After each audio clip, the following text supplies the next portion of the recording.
Vasudeva Shutam Devam Kanshachanuramardanam Devaki Paramanandam Krishnam Mande Jagadguru. Om Shanti Shanti Shanti. I salute Bhagavan Sri Krishna, who is the son of Vasudeva, who is the destroyer of demons, Kangso and Chanura, which is the delight of Mother Devaki, who is the leader of the Guru of the whole world, Jagat Guru. That Sri Krishna we salute. Om peace, peace, peace. So we'll be reading today verse number 4 on page 23. Just to recapitulate, we have read the 3 verses. Verse number 1, where we talked about what is verse number 1. It says that Athato Bhakting Bhakkhasam. First verse. Now, here, now, therefore, we shall teach or talk about what is called bhakti, devotion. So, who said that? Narada said that before starting the book, verse number 1. Verse number 2, we have read. What is that bhakti? Sha, bhakti, is the female gender. That because sweetness, softness, love, that is expressed. That's why it's called sa. That, sha, but that, to, but that. Not here. Take out that back. Yeah. Put it. Sa, to, but, sa to, that, but that bhakti is to asmin parama prema, to parama prema of the supreme love. That what is bhakti? We love. That defined as Bhakti Sutra is it? Love. Narada's way of divine love. So this bhakti is what? It is asmin, in this. Here is the Catholicity of Narada, not the dualistic people who sometimes speaks about bhakti. It is only in Krishna. They don't say like that. It is in that. That means you may have a Rama, you have a Krishna, you may think of God as form, where God as the infinite aspect, Satchidananda. That is the, Narada didn't say, it is specifically this. And here comes their distinction. Most of the people make a mistake and they think it is only in Krishna. The whole book will be twisted that way. But it is universal, God. Simply say God. God in which aspect you decide. God may be Christian God. God may be Islam God. God may, but you have love. What Ramakrishna came in this age to emphasize, love God. That is the point. Don't talk much. My philosophy, my religion, my this, that. Love God, love God, love God. So this is the tremendous love, paramo, supreme love, not ordinary love, passionate love, intoxicating love, which does not care for anything but God. That's why when anyone becomes mad like that, Ramakrishna said, mad, can you be mad? Ramakrishna said that everyone becomes mad for earthly things, money, wealth, prosperity, material gain, material loss, car. All these are our attraction. But who is mad for God? Ramakrishna said everyone sheds buckets of water, jar full of tears, cry, cry. Oh, he said, he destroyed my peace.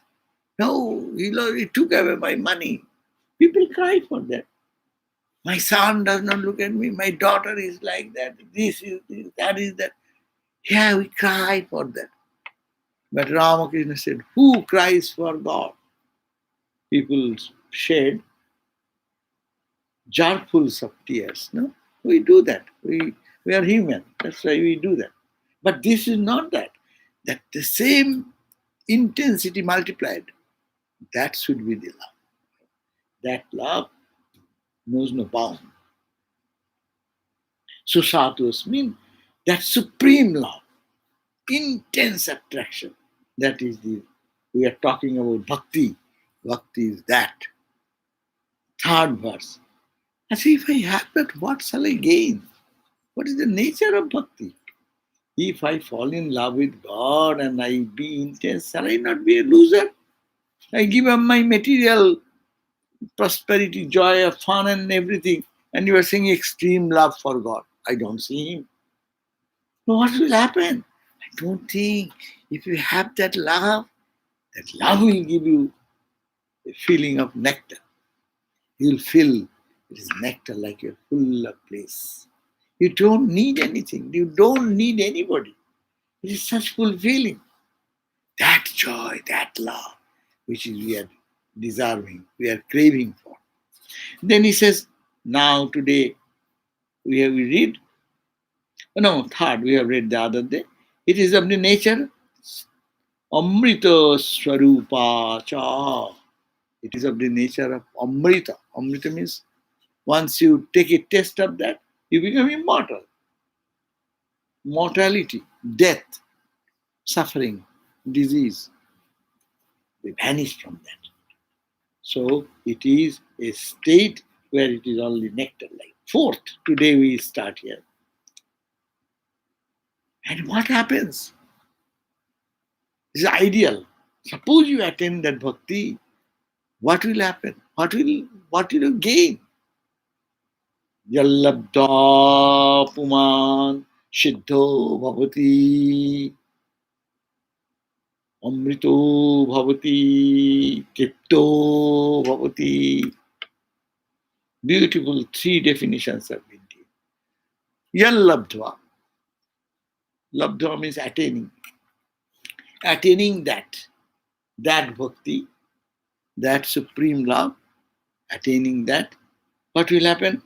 You said that it is on nectar like. But attaining that, if any person who attains that bhakti will be Siddha. Siddha means he becomes perfected. We are imperfect. He becomes perfect. All imperfections go away. As human being, we are all imperfection. No? Because Brahman, the pure Atman, added with ignorance, is what I am, what you are. So this is a bundle of imperfection. But if you attain that bhakti, you become perfect. Because in you, only purity, only love, only divinity, only unconditional giving, a state of perfect joy will surround. You'll be passionate to serve people, to give peace to people. Your ego, your selfishness, your meanness, your unkindness, all these negative things will be imperfection, all imperfection will go away. First quality will come. Jallabdva, memorize. Young labdva, jallabdva, puman means a person, human being. Siddho bhavati becomes attain this goal. Siddha means also. Siddha means, ordinary sense, in our ordinary Sanskrit sense, Siddha means you put potato in, boil it, and it becomes, when you boil it, what it becomes? Soft. It becomes soft. ঠিক আছে, he will come and sit here. That chair. No. ওখানে একটা. You can sit here. Take this chair here. Okay? Oh, but you cannot see. No. No matter palaces, you would get this type of challenge. Yes. Now got it. Now leave it. No one is coming more. Yeah, be comfortable. So, Siddha means, suppose, Siddha means like, ripened. Like the mango we are eating now. When it comes mango, raw mango, and unripened, it does not taste. People like, those who like sour, and they put it salt and this and chili and this and that. You make it. That's a worldly thing. Same mango, you are making worldly. By its intrinsic nature, by when this mango becomes real mango, baka, we call siddha. That's how he becomes so sweet. You like more eating another piece more. If you get a good quality mango. So siddha, if you are a bhakta, your love generates, then you will be like sweet mango. If we find sweet mangoes, as we feel like eating now, and you put it in your mouth, wow, wow, wow. So that will be the bhakti. Labdhva, if one attains bhakti, what you are talking about, that bhakti, if you attain, you will be a source of sweetness, and you will be a perfected soul. You will be boiled, or what you call the is. And what is the nature of a boiled potato? Raw potato is hard and not tasteful. You cannot eat. But boiled potato, yes, it is soft and is nutritional. It gives you sustenance. So see, this is the difference between we are a raw potato. Except hard-boiled egg. But hard, boil you need, don't need hard. But even if it is boiled egg also, you see, you can eat that. Of course, many people eat raw. I saw in our early days, people used to say raw egg is much better than boiled. No, so there is a science people used to see. So, but no, many people will not be attracted to that. But if it is boiled perfectly, in a sense, so it becomes eatable and enjoyable. So the spiritual life, devotion, is such. When you grow, you become like a siddha. Siddha means boiled, siddha means perfected, siddha means attained. You have reached the goal, and that attainment, you become saturated with that fulfillment, perfection in that person. That's why Ramakrishna said, a perfected soul, no? What is called Jivan Mukta. They are perfected soul. Real Bhakta. Look at that. Mirabai, their love for God has become a legendary thing for ages together till thousands of years past. No? So all the mystics who loved God, see, their mundane life is gone. The mundane life of many of the saints, they are born with some negativities,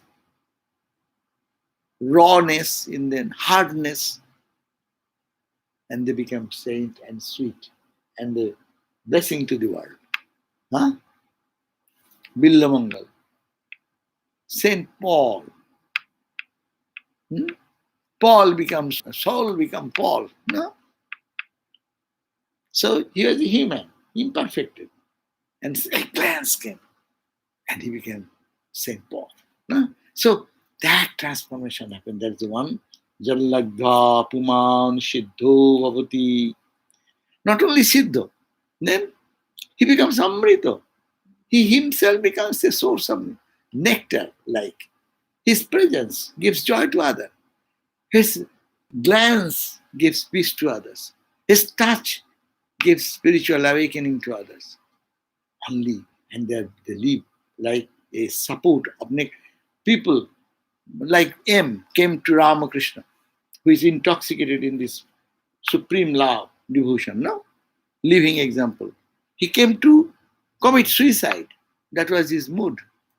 And that same M first saw Ramakrishna with that touch, what happened? He excelled everything and became the example to the whole world. The whole world is feeding nectar. No? Because of gospel, how many people in the world have been benefited by thousands and thousands? No? So, Amrito, Amrito, Bhavati. And then again saying, what will happen?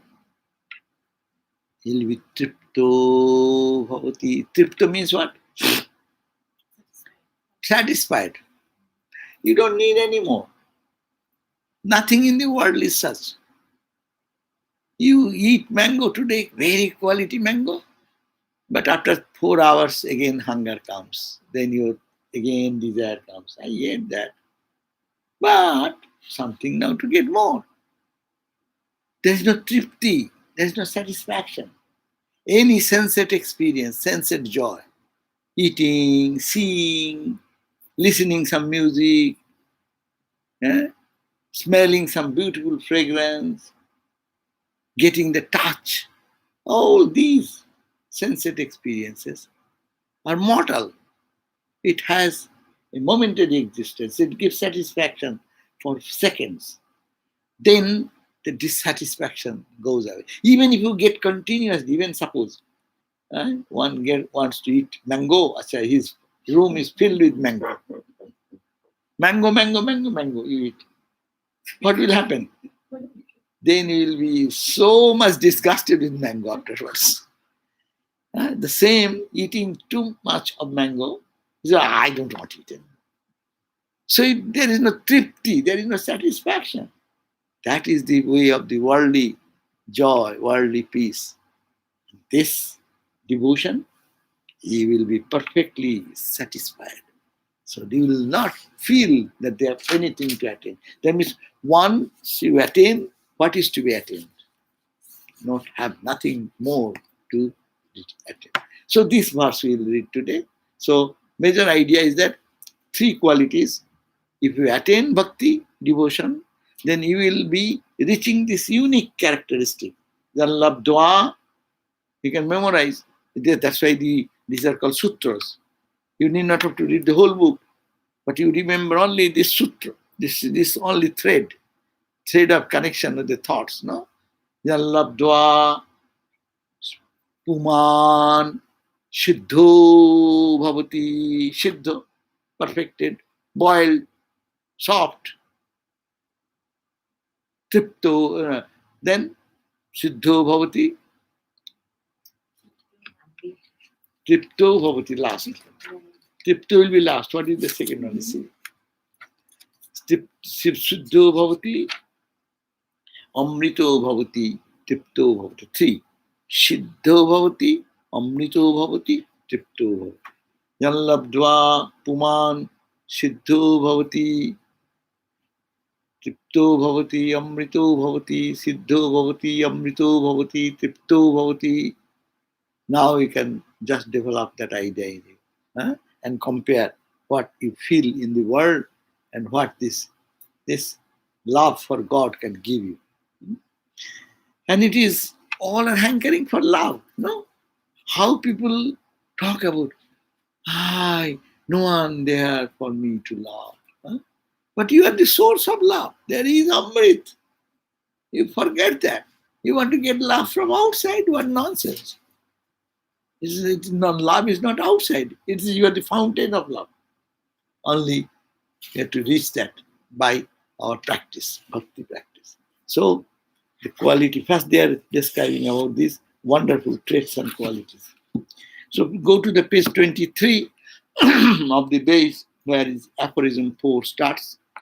So this English translation, here is no Sanskrit, but we have referred to the Sanskrit. Again, what is the Sanskrit? Who can say? Yang labdva. Say, yang labdva. Yang labdva. Labdva. Yang labdva. Puman. Puman means a person, no? Siddho bhavati. Siddho bhavati. Amrito bhavati. And tripto bhavati. Wonderful. Siddho bhavati, amrito bhavati, tripto bhavati. They become fully saturated with that tripti. I don't need anything. I am saturated. I am saturated. I don't. When it becomes saturated, if you add something, it cannot take anymore. Huh? Saturation, that's why it's called in chemistry, saturation point. If you reach a point of saturation, say you start putting in a cup of water, glass of water, no? You put one grain of sugar, another grain of sugar, another grain of what first grain you put, what happens? It dissolves. Second grain dissolves. Go on, go on. A point comes, you cannot add anymore. It becomes crystallized, saturated. Because every nook and corner is only sugar. So you become sugar. Because taking the name of God is like sugar drops. Every day, put. The water will turn to a rock candy. And in the rock candy, you see your God talking to you. First, you take one drop of name, your mantra, you put it into the cup of mind. You don't find where did it go. I am taking the name of Lord. Where did it go? Where is its effect? Nothing felt. That's why they say, pour on, on. And when it will be perfected, it will be perfected, it will be soft, saturated. It is all nectar. Amrito bhavati and tripto bhavati. You have no dissatisfaction. Dissatisfaction word is not in the what in the life of a realized person. Whether you call a Gyani or a Bhakta, they don't crave for anything. Yeah. So now, that translation, this Swami has done, Swami Prabhuvanandaji has done on page 23, by attaining it. It means capital it. Look at that. It is not it means any material. Or why it is it? Why any neuter gender? You cannot say it is he, it cannot say it is she. Though we use these words, it is not male, it is not female, it is not neuter, it is nothing. But why did you eat it? What to say then? I'll have to use something. Most usage will be neutral. So that devotion is the neuter gender. It, a man becomes perfect. A woman, whatever happens to the woman, there is no man or woman. It is a soul becomes perfect. And it becomes second, immortal. Then third, satisfied. What type of satisfaction? Forever satisfaction. Not that, as we say, I'm not going to eat tonight. I don't say that, others say. I have eaten good lunch. I eat good lunch, but I also eat night. But they are satisfied. I have ate so much, I cannot take anything tonight. No? Okay. But tomorrow morning, again, that hankering comes. But you attain this bhakti, eat. Then no more desire. I'll have to get something more. Nothing, something more. It is saturated. So that state will come. The Sanskrit word siddha, which I have translated as become perfect, also means one who has occult powers. Hey, in an ordinary sense, Sanskrit word, you can mean so many things. Siddha, that man is a siddha. Betal siddha. Pishacha siddha. That means there by performing certain ritual, you gain some power. And that power, miraculous power. You can cure somebody, you can do something good, bad, whatever.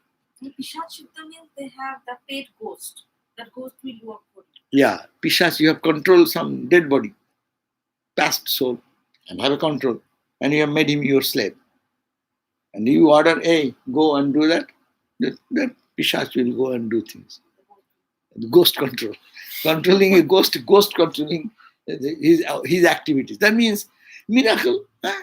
You want to do something, you go and do it. So he will do in a subtle body, he will go and do things like that for you. These are called in Siddha, another meaning of Siddha, which is called miracle. But Ramakrishna didn't like this miracle. We don't bring that meaning here. Don't bring why Swamiji is bringing, because in the society, Siddha means, oh, he's a Siddha man, means he has power, occult power. He can cure a disease, he can touch somebody and he can do some miraculous things.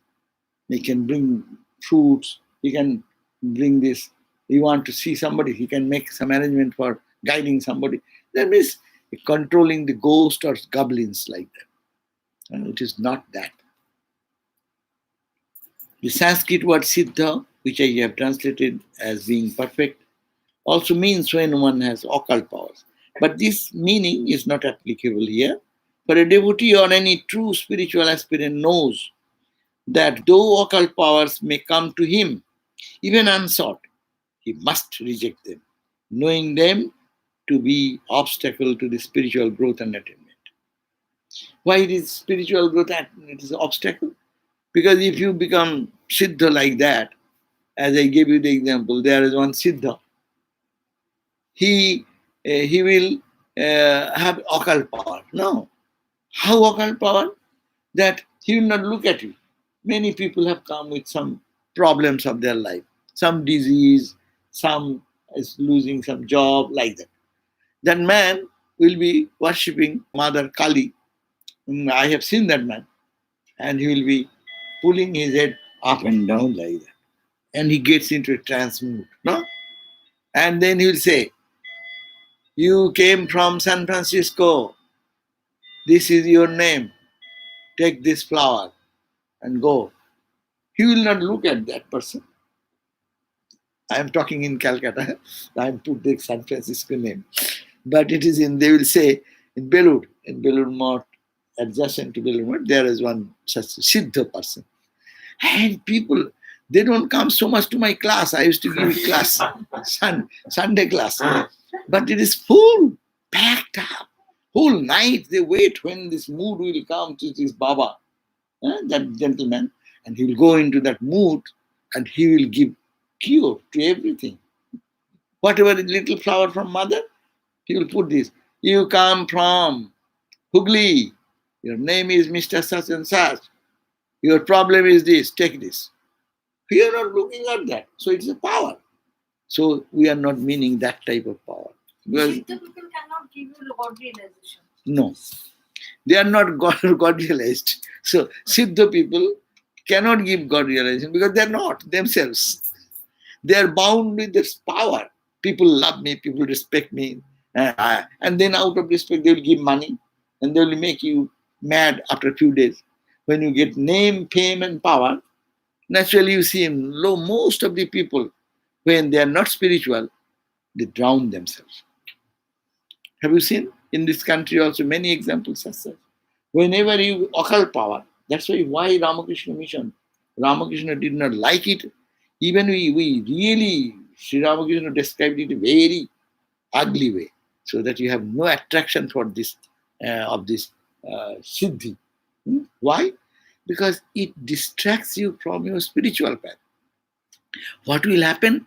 You will feel that you are. People say, "Oh my God, he has cured me.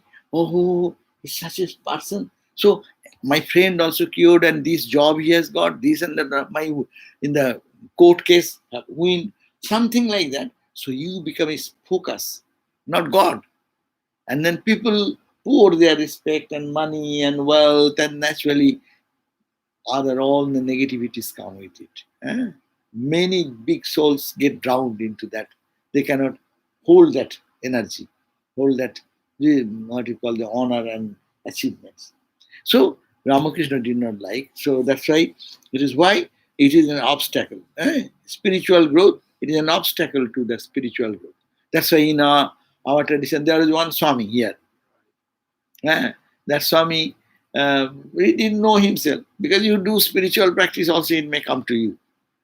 But anyone coming, someone told that Swami, this man, this boy, of our devotee's family.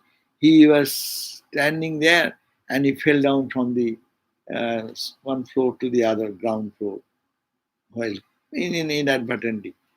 And then he said, and he has been taken to hospital, 911 came and is bleeding. And he said, nothing will happen.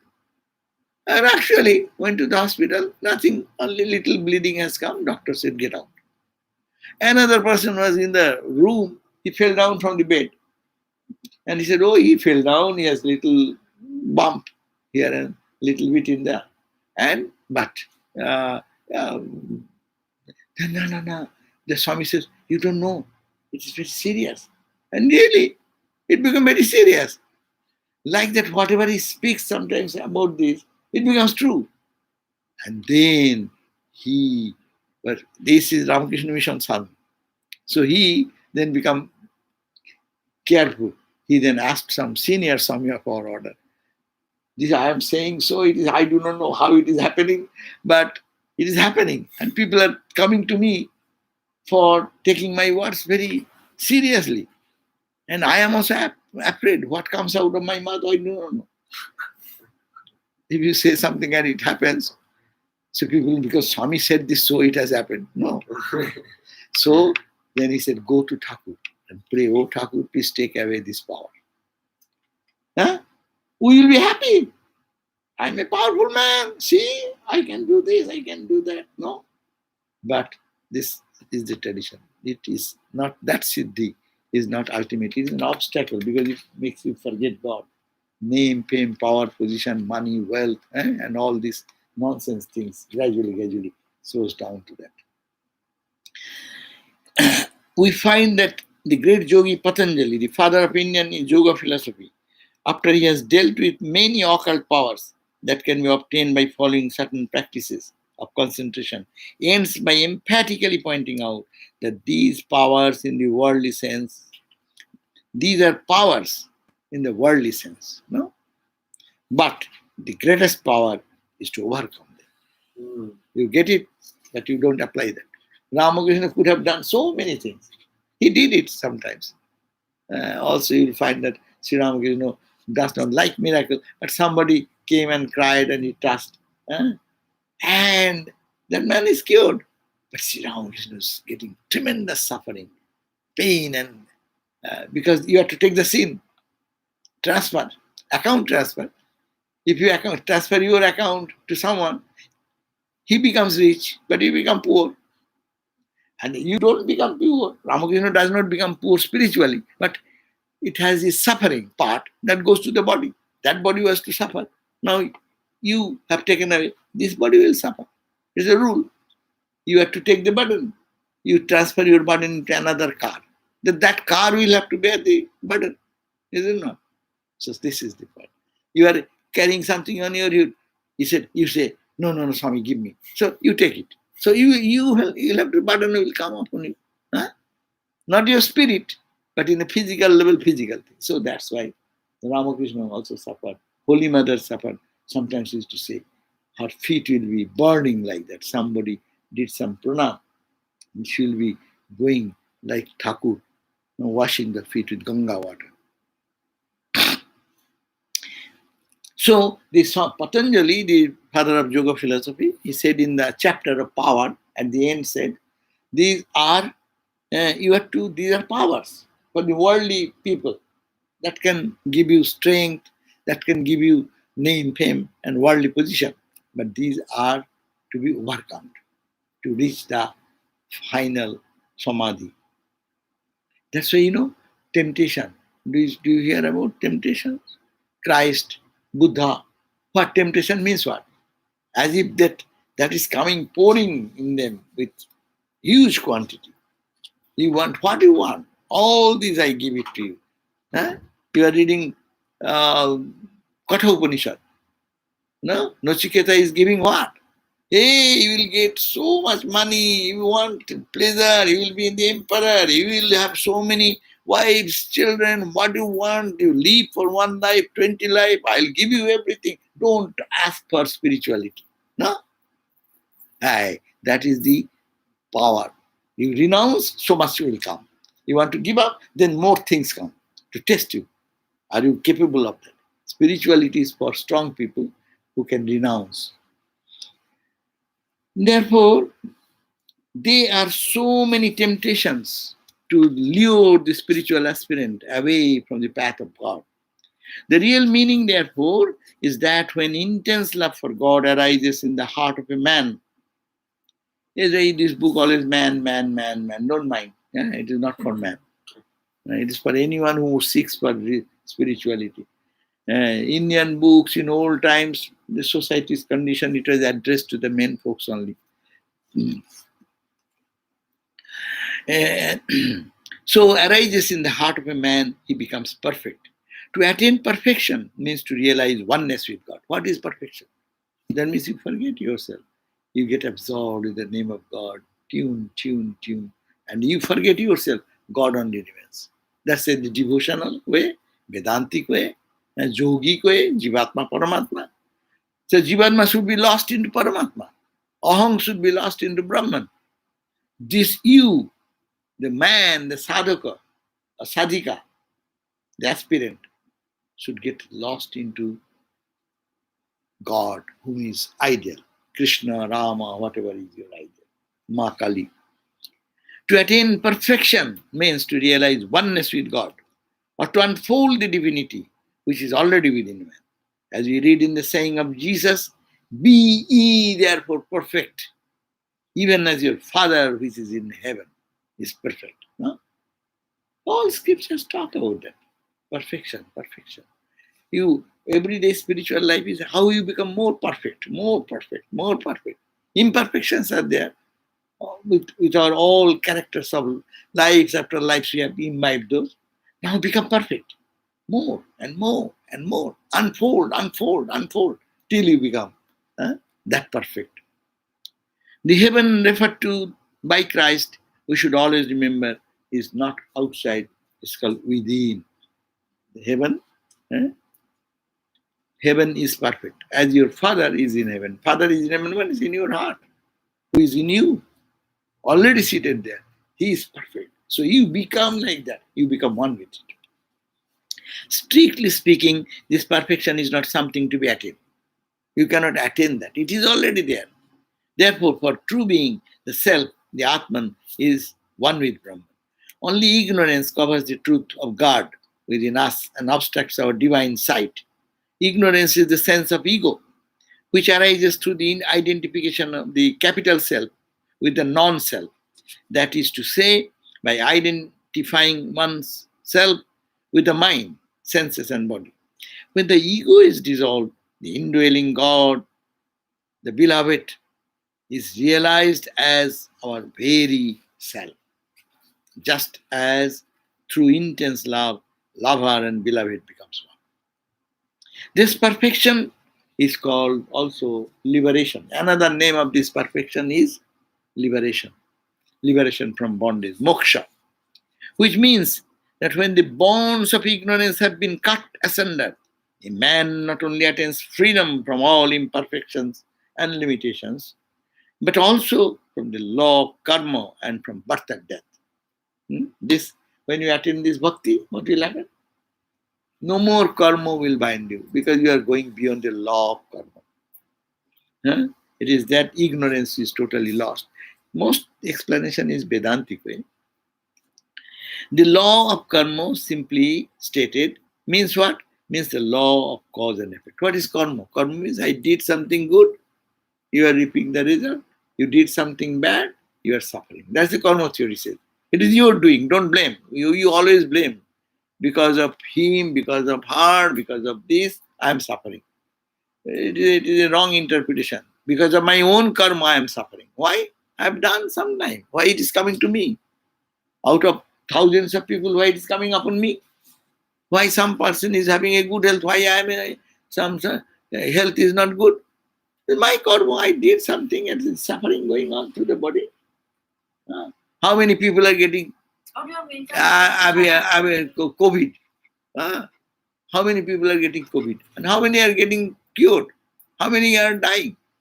Who is deciding this factor? If you believe in karma theory, then you'll have to see your karma. Isn't it their mental vibration that is causing that? Mental vibration. Action is Whose attracting that. mental vibration causing it? Yeah. Yeah, don't think of bad of others. Then you are culling their thoughts. You are attracting magnet. Magnet attracts the needle. No. If you think good thought, good needles will be attracted. If you think bad thought, bad things will. In a Google, just you search one thing, you search one word, you see so many things parallel comes. And second time they know that you wanted that type of. Even you search for something, they come back. See what you call this modern Vedanta is this computer science is modern Vedanta. You see one, you want to see some dance, just click something, and you see your whole right side has come. All uh, YouTube or some different videos have come. And now next time you search for something else, 2, 3, 4 will come there. So whenever I push something and I see that there is Jagat Guru, now what Guru? Sadguru comes, Sarvapriyananda pops up, Swarupananda pops up. So because they are similar type of thought. So similarly, we attract similar thoughts. So that is why our karma is built. Don't build your bad karmas anymore. If you think of anything negative, you bring your karma. You are pulling more karma from others. Because similar person will be attracted to you. A similar thought will be pulled into you. So that's why it is said always think noble thoughts. And also prayer. Say all thoughts, noble thoughts come from all direction to me. This is the law of causation. Works not only in the physical world, but also in the moral and mental world. We are talking about moral world and mental world. Quote, whatsoever a man soweth, that shall he also reap. This is the law. Our enjoyments and sufferings are the effects of our own karmas. Furthermore, the law of karma is closely connected with the law of reincarnation. Why is one born rich, another poor? One with great intellectual ability, another dull. One with beautifully formed body, another lame or blind. If this had been our first birth, then the Creator would be responsible for the differences in mankind. According to some Western philosophers, every child is born with a fund of knowledge, not with a blank mind. Even you don't believe rebirth, but this is to be believed that everyone is born with a fundamental knowledge, hidden knowledge, unmanifested knowledge. This knowledge they ascribe to heredity. They say, oh, it is coming from parents. No.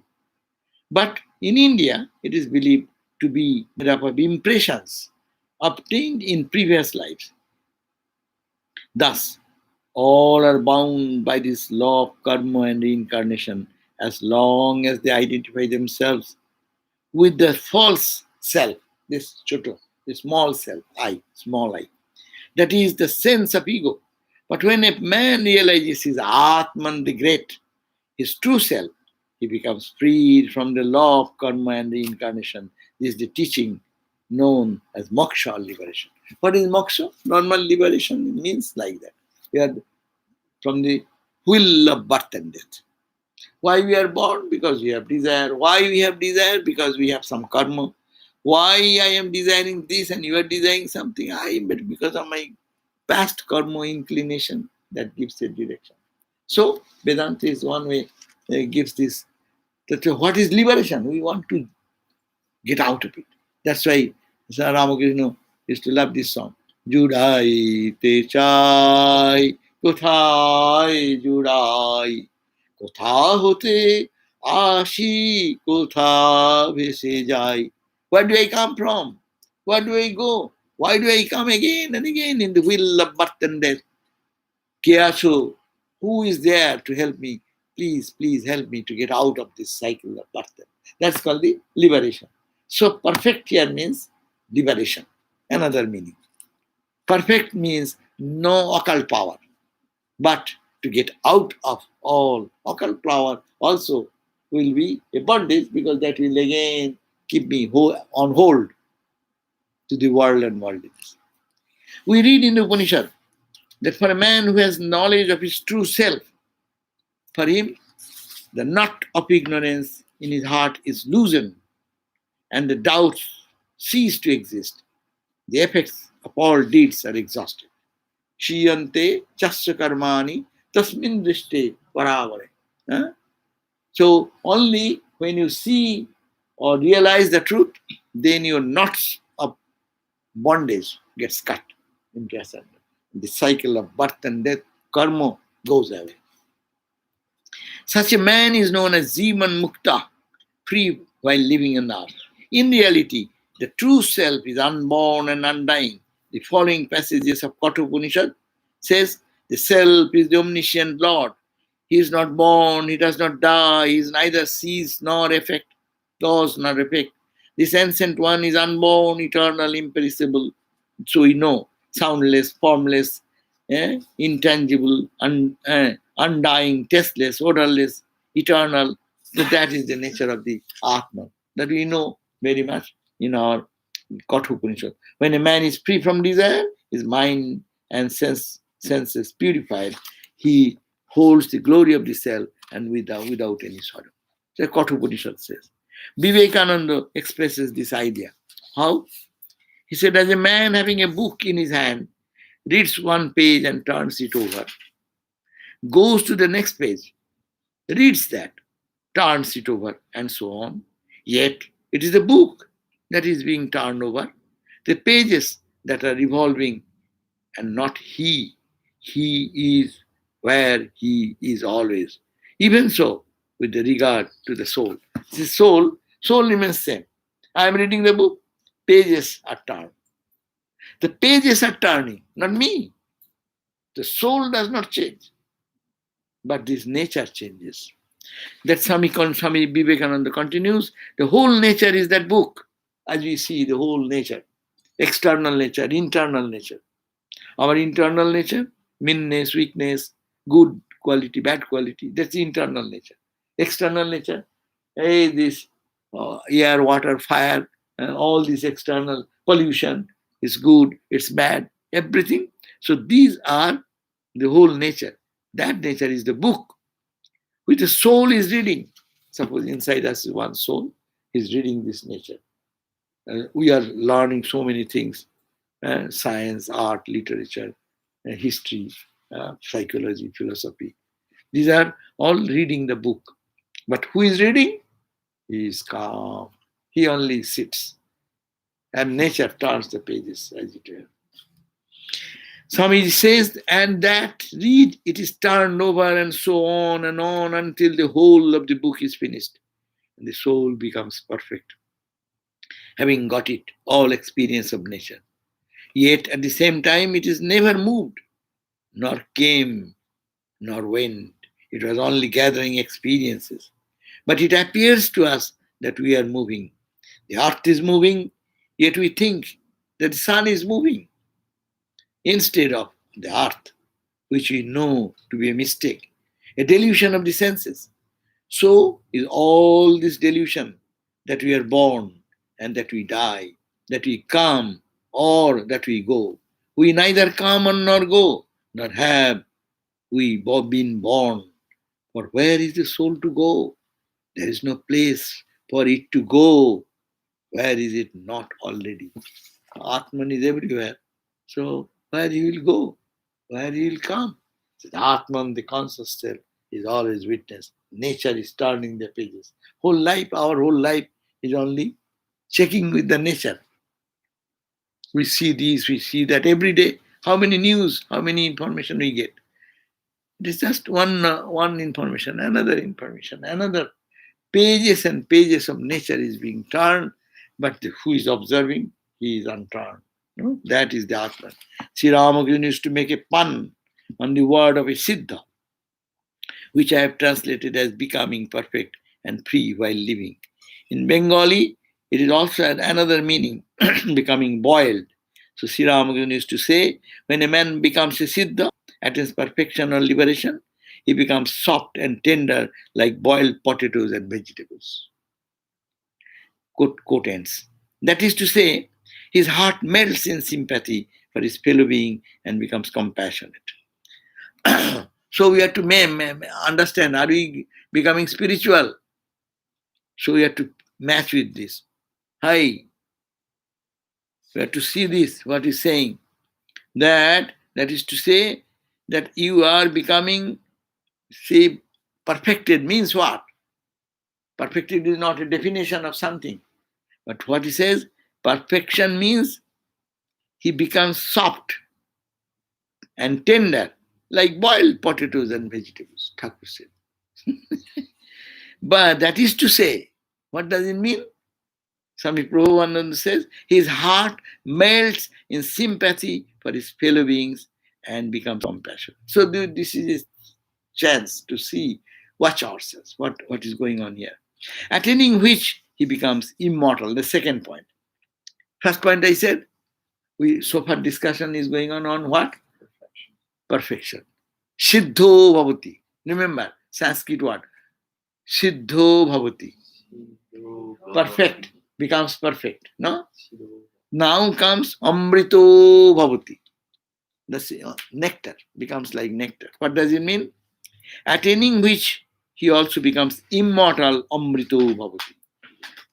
What exactly is meant by immortality? What does it mean? Immortal means there exists a general misconception that immortality or eternal life is a continuation of life in time and space.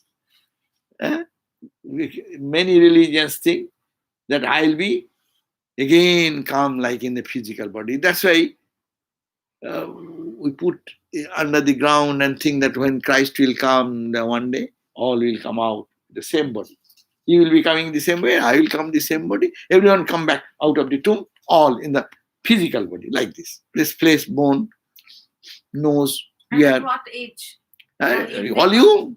All young. No old. All young. And that will continue forever. Right? That young will continue forever. So this is the concept of most crude idea of immortality. So again, the Swamiji says, there exists a general misconception. What is the misconception? That immortality or eternal life is a continuation of life in time and space. It will be in time, immortal. You will be in time, 2020. You will be immortal in 2050.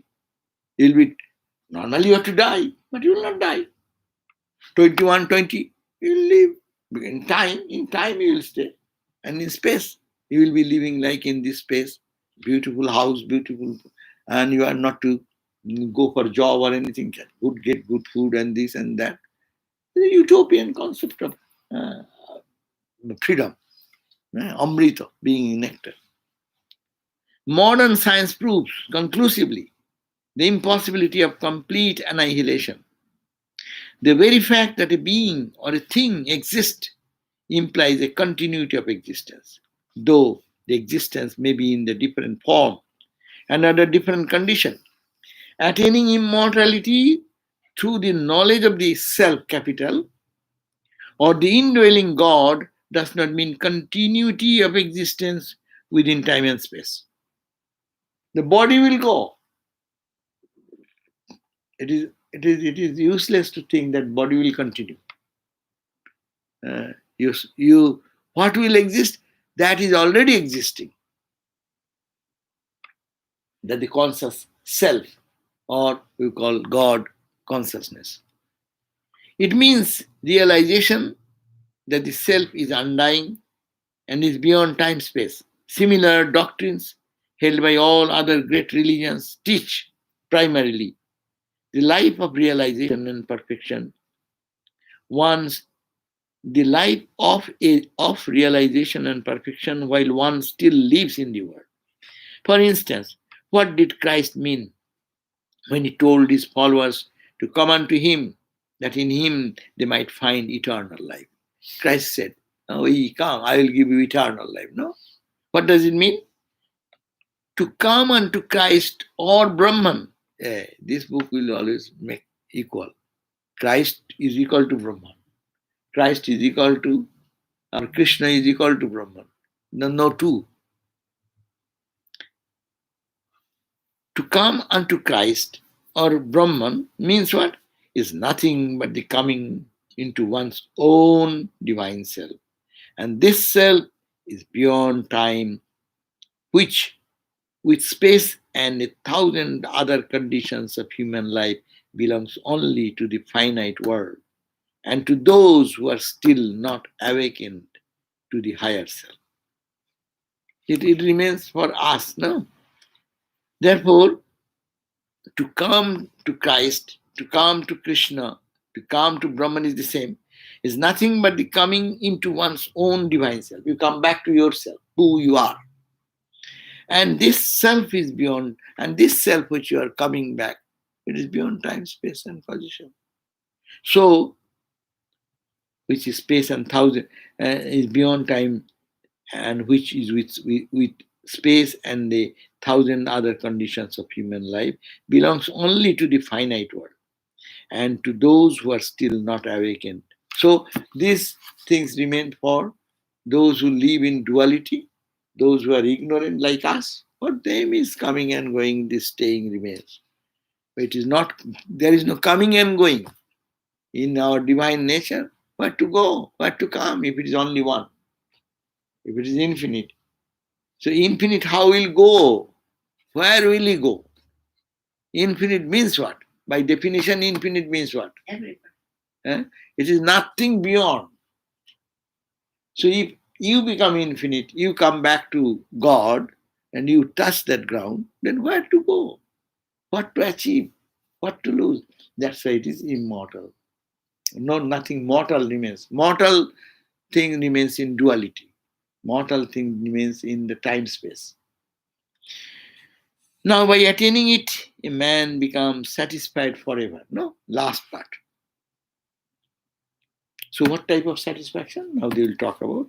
Perhaps the best commentary on this point is to quote the words of Christ to the women of Samaria who comes to draw water from Jacob's well. What is said by Christ? Whosoever drinketh of this water shall thirst again. You come to this well and you drink water. Today you drink, you will be feeling thirst again. But whosoever drinketh the water that I shall give him shall never thirst. But Christ gives the illumination. These are not talked about much. Miracle, miracle, miracle. But the essence of religion is this, giving this wisdom, knowledge. So what I can give you, that is, you will never thirst. But the water that I shall give him, shall never thirst. But the water that I shall give him shall be in him, a well of water springing up into the everlasting life. And that, what I'll give, that itself shall be a well. That means a spring which will lead him to immortality. That means water spring up to everlasting life. What I give it to you means Christ said, when I give it to you, you drink the water of this well in hot summer, you will be coming again to fetch another jar full of water. Thirst will come again and again. All thirst will go away if you just drink what I am giving you. So that is the immortality. Okay? So, everlasting life. That is called the satisfied forever. So, Jang Labdhva, Puman, Siddho Bhavati, Amrito Bhavati, and Tripto Bhavati. Siddha Bhavati, one. Second point, Amrito Bhavati. Third point, Tripta Bhavati. Siddha, Amrita, Tripta. Siddha, Amrita, Tripta. Huh? So, done. Perfection, mortality, and Immortality. satisfaction. Perfection, immortality. Perfection, mortality. Mortality is not. Immortality. Yeah. Yeah. If you say mortality, we are already mortal. We don't need more mortality. One question here, two questions here. Okay, one question here. Now my time is up, 5:32. But let me see what is the question. I agree, prayer and noble thoughts very important. Yes, that's true. People with these powers think it is spiritual freedom to wield them as they will be as they will, but it is only a faculty of the subtle body. Is this correct? Yeah, this is a subtle body means mind. Yes, these are all meant play of the mind. So these siddhis are not permanent. That is the point. Its effect does not remain all true. Suppose you go to a person who knows this, attain this power. So you go and he can touch you or give you the cure. Will you not die? That that disease will go away. I have a cancer. If I go some siddha, he can give something, and I can be cured for cancer. True. But what happens? Does he become immortal? No. With some other reason, he will die. Even there also intervention comes. No. Then what? Then also for some other reason he will die. So immortality is in the spirit, not in other thing. And mighty meditators, what is the best way to meditate on the true self? What is the best way how to meditate on the true self? Yeah, that your teacher will say, and he will also try to think of what is your goal. Think on that Satchidananda. Meditate on that means focus on that. What else to say? Mind will go not to God but to other things. Bring it back and push it there again and again. That is the meditation. Meditation we do not know actually. We use the meditation word because we say, but we do not know what is. We always struggle with the mind. As I say, our mind either goes to sleep or goes to fight, run here and there. These are the two conditions. It is not meditation. It is called a struggle. Last two questions. Yeah, Yeah. Back.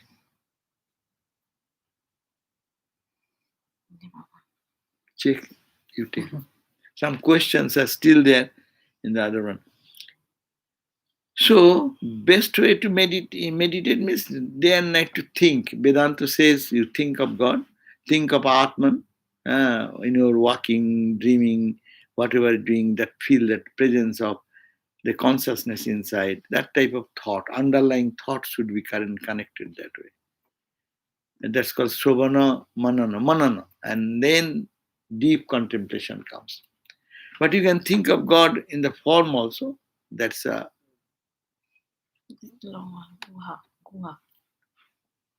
আচ্ছা ঠিক আছে.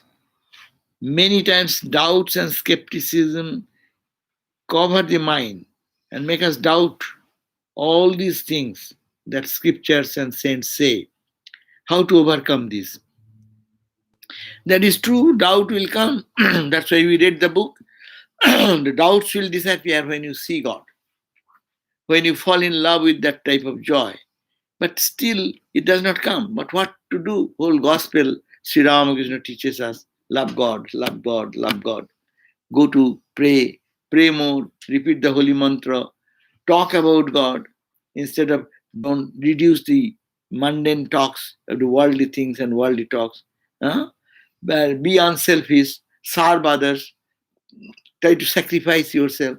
All this unfolds the inner nature. Our mind becomes purer. So this is a process of purification. There is no shortcut path, but the analyzing the truth, and to read the lives of the saints that can help. If you read the lives of devotional saints, or in our tradition, read the life of the 16 disciples of Ramakrishna, or the men and women devotees, householders of Ramakrishna, their life, that can inspire us to move towards loving God more and more. And as we love God, then this confusion or these doubts will be gradually gone. Doubts don't go unless we realize God. ওই যে Ki ache? What is that verse? Shiyante sarva karmani tasmin dishte paravare. But what is the before? All the karmas will be cut, the knots of the bond will be cut asunder, the doubts will be free when you realize the truth. Before that, little doubt will always. Thank you. Chiddante hridaya granthi vidyante sarvasangs. Chiddante vidyante hridaya granthi chiddante sarvasangshayaha. Akshiyante chasya karmani tasmin drishte paravare. Tasmin means that. Drishta means if you see. What is that? Paro avaro, the supreme, beyond all dualities, no?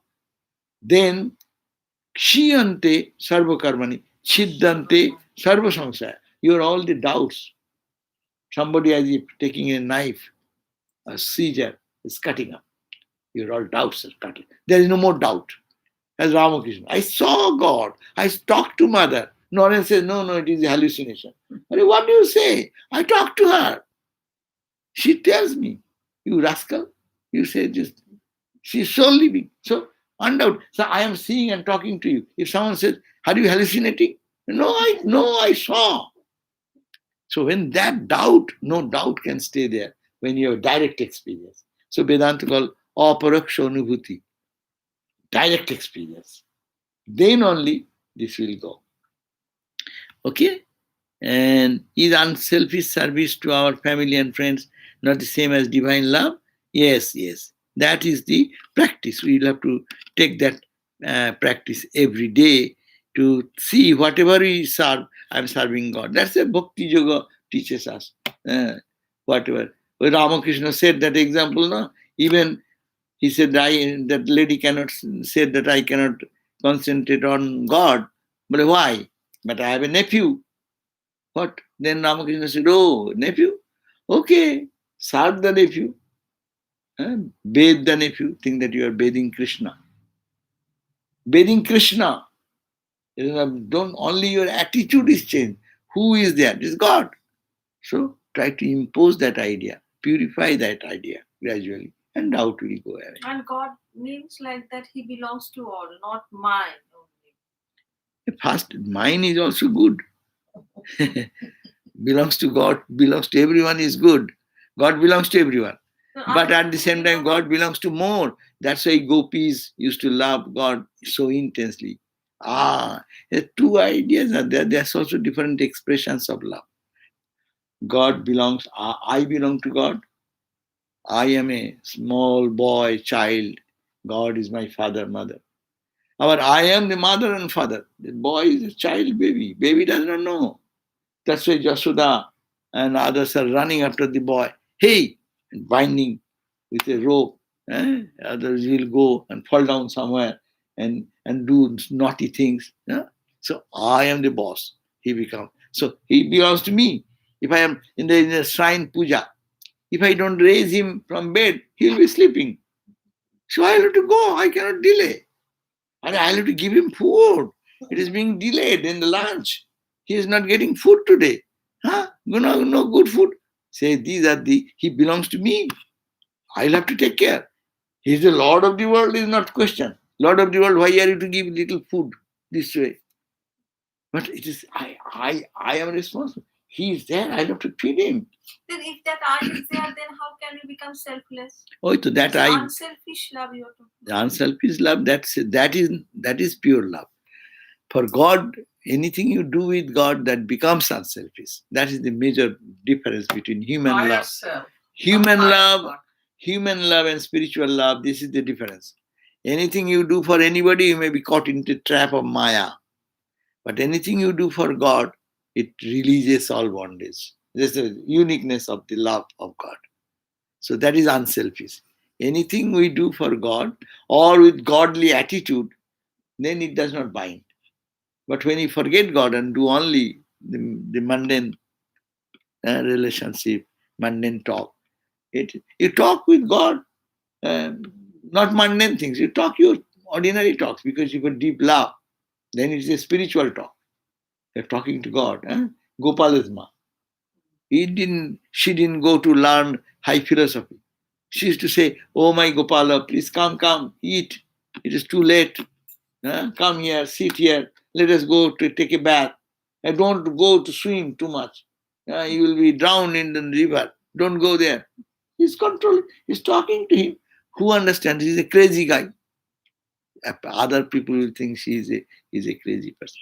Okay, thank you all for having these questions, and we'll meet again at 7:30, and that will be Nectar of Supreme Knowledge, Yoga Vasishta Sara. Hope to see you then again there. Okay, thank you all. We end with our last prayer as we do. What is that prayer? Om Shanti Shanti Shanti Hari Om Tat Sat Shri Ram Krishna Arpanam Astu. Jai Ma Jai Ma. Thank you.